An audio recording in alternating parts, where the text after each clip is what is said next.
Grade 12, we continue with our mechanisms, and we're looking at another mechanism activity, and we find that question 2, which is part of paper 2, where we have the given, and this is what we have as the given, and I find that I have a schematic drawing of a mechanism consisting of crank AB, and you will see there that is crank AB connecting with rod BC, that is rod BC that you see there, connecting rod CD, that is connecting rod CD, and then you have crank DE.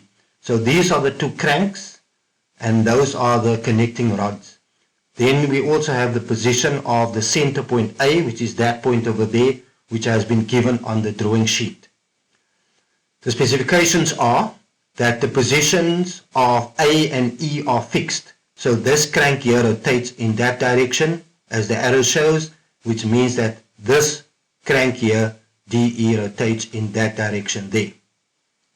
Connecting rod BC, which is that over there, is pin joined to crank AB at B. So there you will see it's joined to that at that specific point.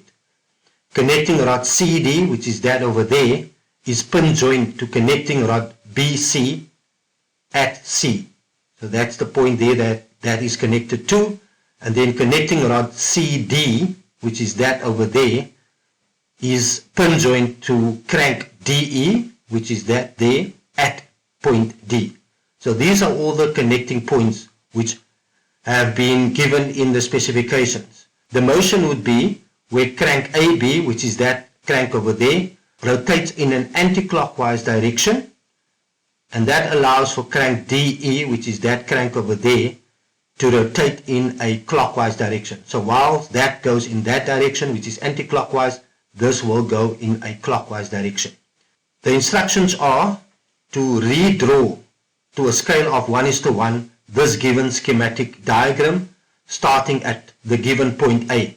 And then you need to trace the locus, this is very important, trace the locus generated by point C, which is that point over there, for one complete rotation of the two cranks. So that point will be traced as these two will make their way for one revolution around the center point. Please observe very carefully how this particular drawing unfolds.